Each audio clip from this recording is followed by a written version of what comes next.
عيديد حسن نور وانين إلهي هبه وسيين وسمعي عدد كلا دوان أي دادك عانكا بلوغوري وحا عندونا ينا كسر دوية مانتا بل هاد واحد ينصم إسا شيخ محمد شيخ عمر درير أيضا ما صنتهاي وحن سيدنا شيخ فضيل شيخ عمر درير.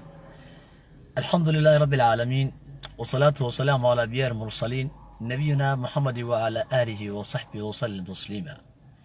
marka su'aalaha soo weydiinaysan su'aaladu wanaagsan si kale aan si qaldan aan la xusoo qoraysan ka daay su'aalaha muhiim ah oo soo dhibay wariyaasha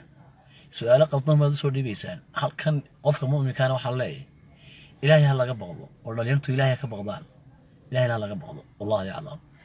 marka kalena codkiisa matali karana a'uudu billahi minash shaytaanir rajiim bismillahir rahmanir rahiim الحمد لله رب العالمين الرحمن الرحيم مالك يوم الدين إياك نعبد وإياك نستعين إلى الصراط المستقيم صراط الذين أنعمت عليهم غير المغضوب عليهم ولا الضالين آمين. صدق الله العظيم. وي شيخ مصطفى إن الحمد لله رب العالمين والصلاة والسلام على الأنبياء والمرسلين نبينا محمد وعلى آله وصحبه وسلم تسليما استفى العقيدة. markaynu ka hadlo taariikhda Tatarka aynu ka hadlayno qof walba mu'min waxa laga baahayay islaamku markay guuleystaan Afghanistan Spain caalam muslimiin bay ahaayeen mar alla markay islaamku guuleystaan Tatarku gacanta mariya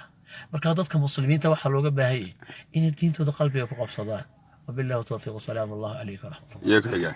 sheekh Nasir وي سبحان الله بارك الله فيك ودولته وإن dadka masaakiinta xuquuqooda إلا كذلك هل كان لهم قمنا مط مساكين أو هل كان كاريوكي هو يدي ريحيسا أي الله بابيني حلي دولته حقوق تطلق مساكين تعال وي الشيخ الشيخ سديسي شيخ سديسي اللهم لك الحمد يا رب العالمين يا رب الأجب لنا من دعاء يا حيوم يا قيوم وي الرد مسكين سياسيين تقول بالعبد الرحمن عرفنا تماكتها ويا سرير تنخدم وي مدن قدومي بالواحد نغور انت هدا سيدي دارتها arrimahan doorashooyinka iyo heshiisiin aad gaadheen dawladda anigu horta dawladda iyo shacabka reer Soomaaliland aad waan u taageersan laakiin waxa la xukuumaddu ijiyo taqiiq baad gari ku jirtaan laakiin waxa la gobolka awdal dhowr jeer baad hesheen oo waliba xukuumadda madaxweynaha u sheegay Soomaaliland dhowr jeer baad hesheen ay heleen madaxweyne ku xigeen maamulnaashu hal qaybsado oo hal siiyo shirkii aad u gashay ee lagaaga siinay kaaga baxay Muusow Shimcaan Maxamed Cali Galeyd maamulnaashigiina isaga inaad saxiixda laga doonayaa halka golaha deegaankana sharciigi baa laga doonayaa sidoo taqiiqdan uu daynaga daa ha ku dayno farmaajo ha ku daynina Faysal Cali Waraabe waxa in horta soo horeysinaya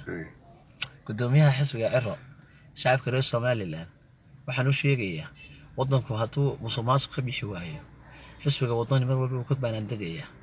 umada shacabka xisbiga wadani waa u sheegay reer Soomaaliland adkii hore intuu kuma aha wuxuu ahaa Sheekh Mustafa waayahay Sheekh Darir waayay waxaan doonaynaa inaad Faysal Cali Waraabe gudoomiyaha xisbiga wuxuu Faysal Cali Waraabe insha Allah ta'ala shacabka reer Soomaaliland aniga ma kala leeyahay maxkamada lagu ginayo lagu xidhay leeyahay insha Allah ta'ala ma ogol ilaahay subhanahu wa ta'ala ragaan kana ma meesha jooga xisbigana cid ga qaadmaysa